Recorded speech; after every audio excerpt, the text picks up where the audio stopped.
पाले पढ़कर प्रभु को नियम बदलते देखा। प्रबल प्रेम के पाले पढ़कर प्रभु को नियम बदलते देखा। अपना मान भले टल जाए पर भक्त का मान न टलते देखा। मोर पंख वाला मिल गया, मोर पंख वाला मिल गया, मोर पंख वाला मिल गया, मोर पंख वाला मिल गया। बोली वृंदावन बिहारी लाल की जय हो।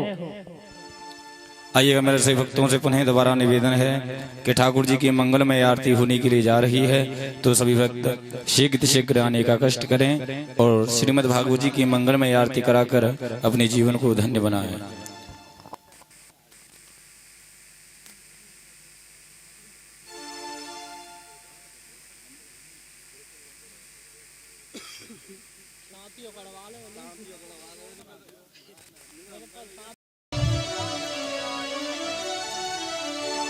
श्री भागवत भगवान की है आरती, पापियों को पाप से है तारती।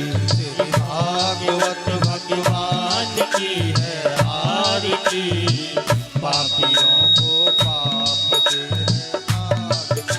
ये हमारी ग्रंथ ये मुक्ति पंथ ये पंचम वेद निराला, नव ज्योति जगाने वाला।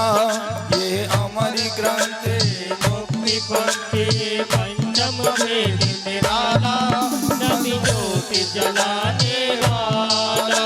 ये हमारी ग्रंथ ये मुक्ति पंथ ये पंचम वेद निराला, नव ज्योति जगाने वाला। ये अमर ग्रंथ ये मुक्ति पंथ ये पंचम वेद निराला, नव ज्योति जलाने वाला। हरि नाम यही हरि धाम यही, हरि नाम यही हरि नाम यही, हरि नाम यही हरि धाम यही। हरि नाम यही हरि धाम यही। जग के मंगल की आरती, पापियों को पाप से है तारती। भागवत भगवान की है आरती, पापियों को पाप से है तारती। ये शांति गीत पावन पुनीत, पापों को मिटाने वाला, हरि दरस कराने वाला। ये शांति गीत पावन पुनीत, पापों को मिटाने वाला, हरि दरस कराने वाला। ये सुख करणी ये दुख हरणी, ये दुख करनी ये दुख हरणी, ये सुख करणी ये दुख हरणी। ये दुख करनी ये दुख हरणी। श्रीमद् सूदन की आरती, पापियों को पाप से है तारती। भागवत भगवान की है आरती, पापियों को पाप से है तारती। ये माधुरी बोल मगपंथ खोल, सन्मार्ग बताने वाला, बिगड़ी को बनाने वाला। मधुर बोल जगपंथ खोल, सतमार्ग बताने वाला, बिगड़ी को बनाने वाला। ये मधुरी बोल मगपंथ खोल, सन्मार्ग बताने वाला, बिगड़ी को बनाने वाला। ये मधुर बोल जगपंथ खोल, सतमार्ग बताने वाला, बिगड़ी को बनाने वाला। श्री राम यही घनश्याम यही, श्री राम यही घनश्याम यही, राधे श्याम यही सीताराम यही। राधे श्याम यही सीताराम यही। प्रभु की महिमा की आरती, पापियों को पाप से है तारती। भागवत भगवान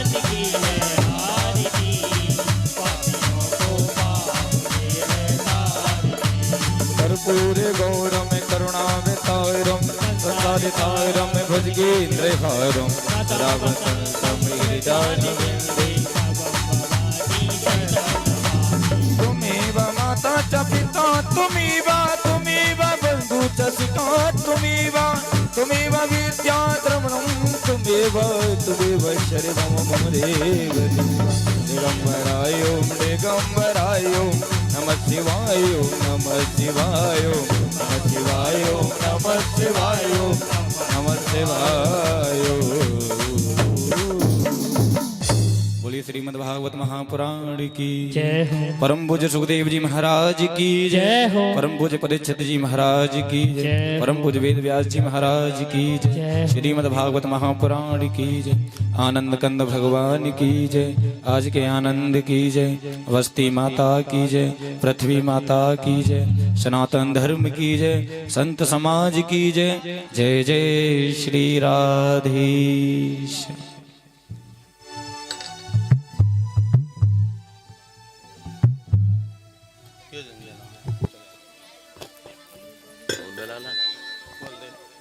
श्री राधे श्री राधे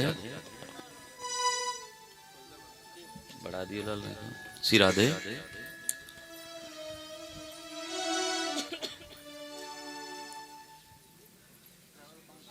अखंडानंद बोधाय शिष्य संतापहारिणे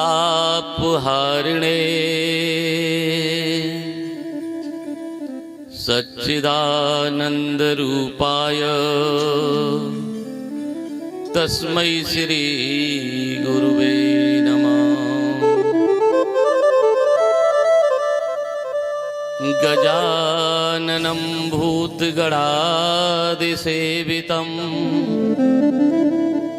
कपित्थजम्बुफलचारुभक्षणम् उमासुतं शोकविनाशकारिकम् नमामि विघ्नेश्वर पादपङ्कजम्। वासुदेवं सुतं देवं कंसचाणूरमर्दनं देवकी परमानन्दम् कृष्णं वन्दे जगद्गुरो। कृष्णाय वासुदेवाय हरे परमात्मने प्रणतक्लेशनाशाय गोविन्दाय नमो नमः। मूकं करोति वाचालं पंगुं लंघिते गिरिं यत्कृपातमहं वन्दे परमानन्दं माधवम्।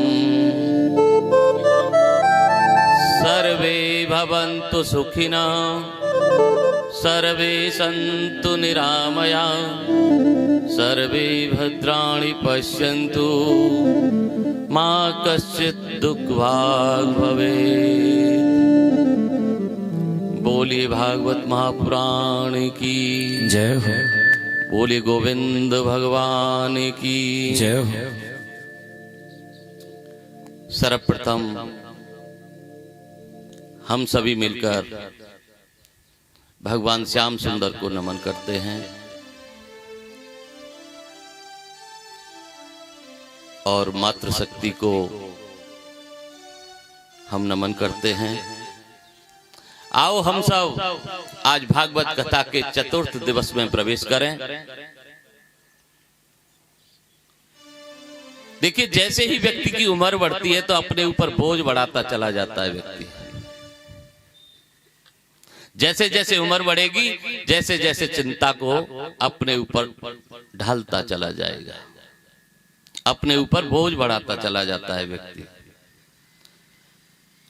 जब उम्र बढ़े तो चिंता छोड़ देनी चाहिए, कम कर देनी चाहिए, लेकिन उम्र के साथ साथ चिंता को भी बढ़ा रहे हैं। और देखिए, मैंने देखा है माताएं घर का भी काम करती हैं और पुरुषों के साथ भी खेत पर काम करती हैं, लेकिन चिंताग्रस्त नहीं दिखती, खुश रह लेती हैं वो। और पुरुष अधिकतर चिंता में काम कम करते हैं माताओं से, लेकिन चिंता अधिक रखते हैं। यानी व्यक्ति अपना चिंता का बोझ कम नहीं करना चाहते। ऐसा कोई व्यक्ति होगा संसार में जिसके सामने कोई समस्या न हो? समस्या तो सभी के सामने कोई न कोई तरह की रहती है, लेकिन जो खुश रहता है, क्या उसके जीवन में कभी समस्या नहीं आई? उसके जीवन में भी समस्याएं आई हैं। कृष्ण कथा का मतलब ये नहीं है कि हमने कुछ कहानियों को सुना और सुन करके चले गए।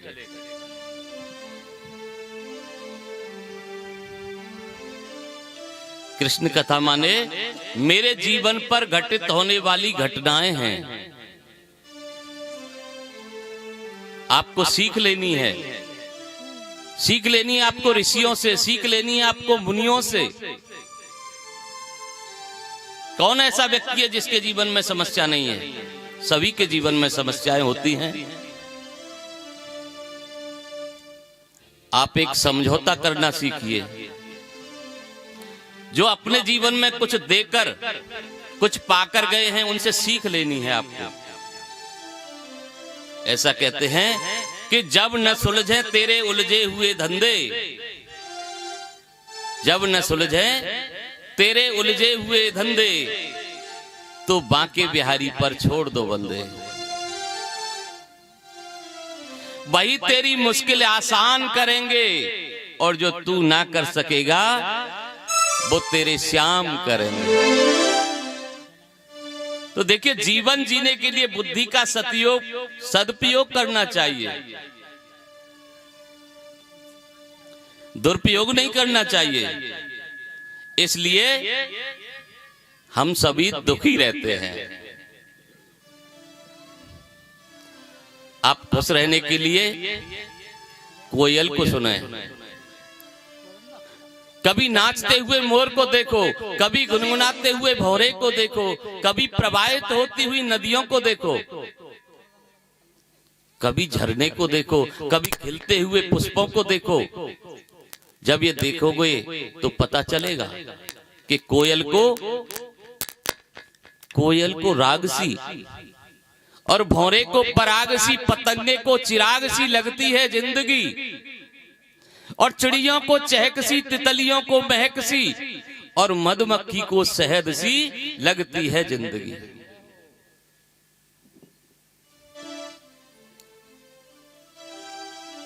सूर्य को सविता सी, और पपीहे को कविता सी, और मछली को सरिता सी लगती है जिंदगी, और चकोर को शशि सी, पुष्प को हंसी सी, और मनुष्य को फंसी सी लगती है जिंदगी। तो देखिए, इस संसार में आकर केवल मनुष्य ही कहता है कि इस जीवन में आकर के मैं तो फंस गया। बाकी सभी पशु पक्षी खुश रहते हैं। जब इंसान बन करके फंस गए तो कुछ और बन करके आओगे तो क्या होगा?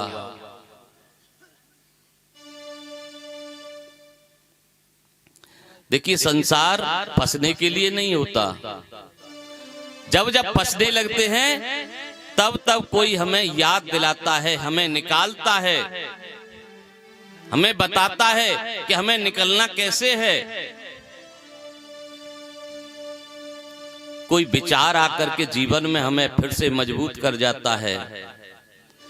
जब जब हम कमजोर पड़ते हैं तो किसी न किसी रूप में आकर के हमारी मजबूती बन जाता है। ये श्री कृष्ण कथा, ये गोविंद की कथा, ये भागवत कथा आपको आपकी मजबूती बन करके ये कथा नवदा भक्ति का पाठ पढ़ाने के लिए आई है आपके पास। जो हिरण्याकश्यप के घर में प्रहलाद बन करके पनप सकता है, हिरण्याकश्यप को प्रहलाद ने 9 प्रकार की भक्ति बताई।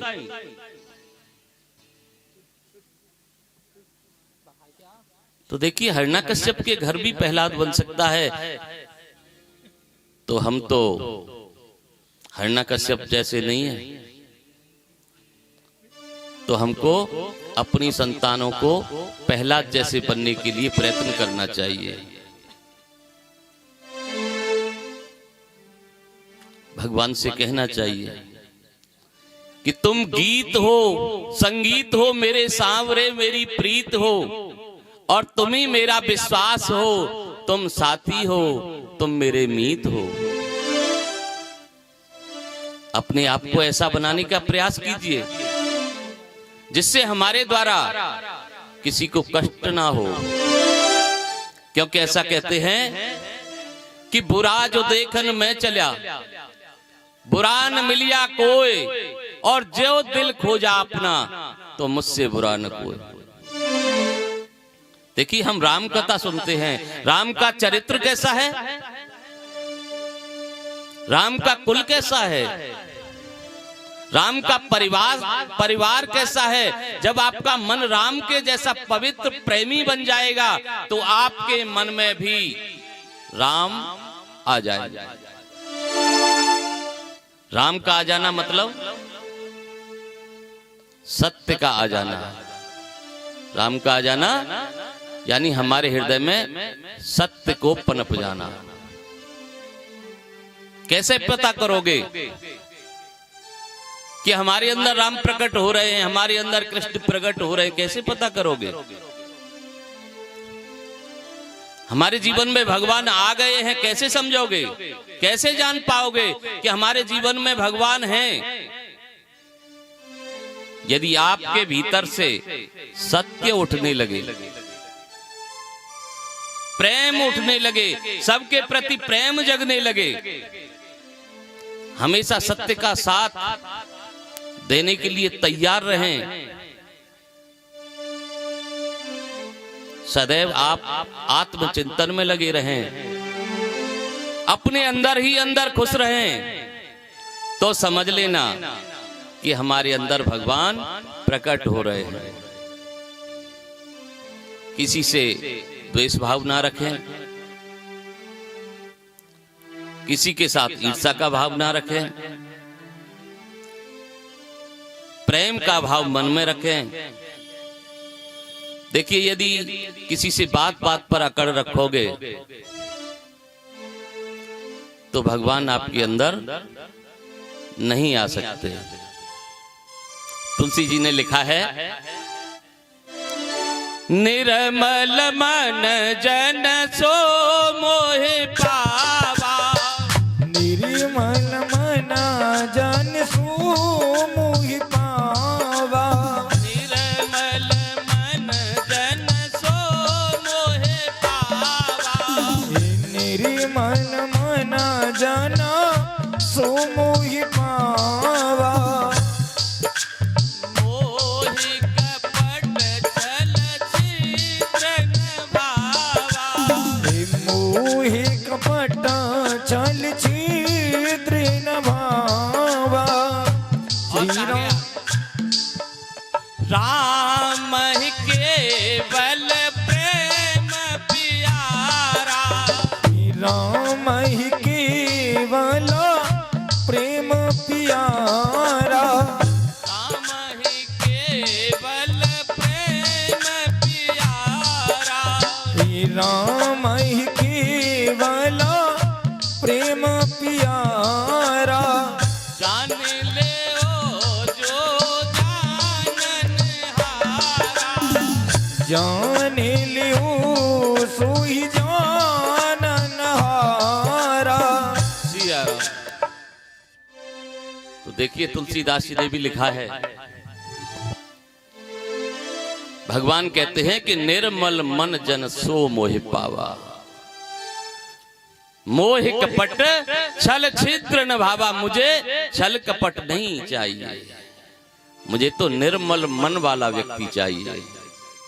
राम है केवल प्रेम प्यारा, भगवान को केवल प्रेम ही प्यारा है। तो सुखदेव जी कहते हैं कि राजन, भगवान को प्रेम से प्राप्त किया जा सकता है, बिना प्रेम के, कहते हैं ना, बिना प्रेम रीजय नहीं नटवर नंद किशोर। बिना प्रेम के भगवान कभी प्रसन्न नहीं होते। सुखदेव जी महाराज परीक्षित जी को कथा सुनाते हुए कहते हैं कि राजन, एक त्रिकूट पर्वत था और उस पर एक बलवान हाथी रहता था, और उस हाथी की कई पत्नियां थी। गर्मी के दिन थे, कड़ी गर्मी थी। वो हाथी अपने परिवार के साथ जल क्रीड़ा करने के लिए सरोवर में चला गया, और वहां उस सरोवर में एक मगर रहता था। उसने उस हाथी का पैर पकड़ लिया। इसका सार तत्व क्या है? ये जो संसार है यही सरोवर है, और जो जीव है वो गजेंद्र है, और जो काल है वो मगर है, और ये जो जीवात्मा है गजेंद्र को लेकर के त्रिकुटाचल पर्वत पर रहती है। त्रिकुटाचल क्या है? ये शरीर है। और त्रिकुटाचल का दूसरा अर्थ भी करते हैं संत, काम, क्रोध और लोभ। इसे भी त्रिकुटाचल पर्वत कहा गया है।